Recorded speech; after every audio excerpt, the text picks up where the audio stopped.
Good morning. My name is Kelsey Laris with the Martin Agency. We're here in Richmond in our Shockoe Bottom offices, and I'm here to talk about The Lovely Bones by Alice Sebold. I am an avid reader. I grew up the long descendants of avid readers. My mother used to read to us as children, and my library card was a very prized possession.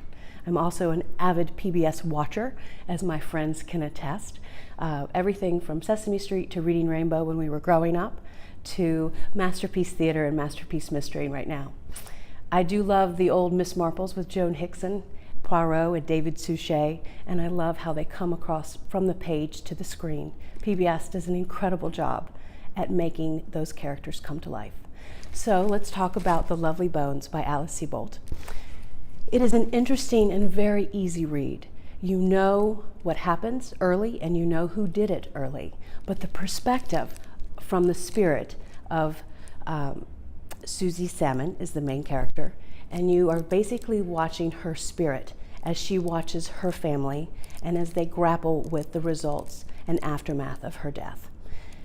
The ties that bind, the ties that break, the friends, the family in the years post-death. So I have a little excerpt for you all, and it's a nice little synopsis of what happens in this book. These were the lovely bones that had grown around my absence. The connections, sometimes tenuous, sometimes made at great cost, but often magnificent.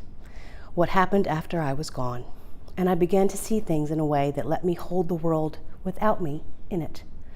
The events that were my death wrought were merely the bones of a body that would become whole at some unpredictable time in the future. The price of what I had come to see as this miraculous body that had been my life. It is a wonderful opportunity to gain perspective. You know, she is 14 when she dies, and then she grows, almost matures post-death. And it's a wonderful opportunity to see the family connections, how families change, how trauma changes families, but then from almost a casual observer. It doesn't have quite the ending I was expecting, but there is some finality to it that is quite pleasing at the end. So enjoy The Lovely Bones by Alice Sebold. Pick up your copy at your local library, as I have, and enjoy this PBS opportunity to celebrate 100 great reads in 100 days. Thank you.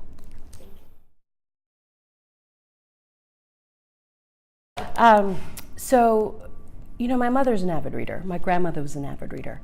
And the written word, learning the written word at a very early age, it shapes who you are and how you learn, your learner styles, I think. And that forays into how you handle business and business opportunities. And I really think the written word is something that we're losing in today's quick technology. People look at, character numbers and sound bites and only read the headlines. I do a lot of training on conflict and conflict resolution tactics. And one of the things we discuss is a circle of control. What can you control? What's your concern and what can influence? Or concern, influence, control. And, I think I don't watch the news, I read the news, because I like to check my sources, make sure that I'm not looking at through necessarily the lens of a talking head. But so having that passion of the written word early makes me be able to analyze content, data, news sources. How does this ring? How does this ring true? So, I just think of those hours spent with my mother and my sisters. We'd all pile in the same bed, and she'd read a story. And then as we got better and better at reading ourselves and reading aloud, we'd all take turns. Because I think that too, being able to read aloud, firstly, it was good for school as you grow up, having to speak in front of classes and classmates. I still get a little anxiety about it, but I know I can do it because I had to do it in front of my mother and my sisters. And we read everything. It wasn't just, ABCs and 1, 2, 3s. There were novels we read, the Anne of Green Gables and all of those stories. And, I just think, it was so fun, Agatha Christie, because my mother was an avid Agatha Christie reader. And even then we would all watch Masterpiece Mystery as a family on Sunday nights. And so it was fun to see those characters kind of be embodied, the characters that we had grown up reading, but to see them actually come alive on the screen, and you see these interpretations, and you're like, that's it. That's David Suchet to me will always be Hercule Poirot, always.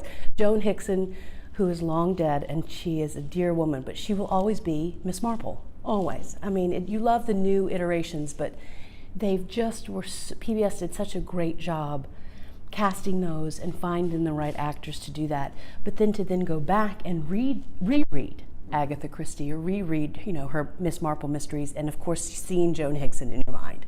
And I think the written word, if you're exposed to it as an early age and you're comfortable with it, and then I think it develops your analytical skills with it through college, and then how it will translate into the business community post-college or post your formal education. It's vital. It's vital to your understanding of what your clients could want. It's vital to making sure that your messaging is being clear. I love words. My team will laugh at me because I get so excited when I spell a word directly the first time. I got noticed the other day, first try, no little red line, and I did a little cheer. But it's because I love the written word. I love being able to read and to know what those words mean. I have a master's in modern European history, and understanding how the stories of history then become cyclical, but it's because of the passion of the written word.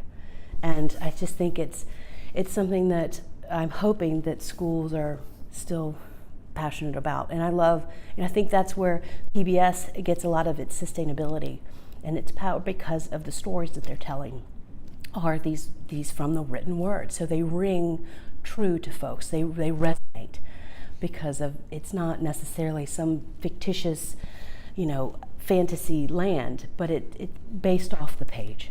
And I think it's an incredible opportunity for all of us to have at our fingertips. So I enjoyed immensely. My library card, as I said, was my prized possession as a child, and we went weekly.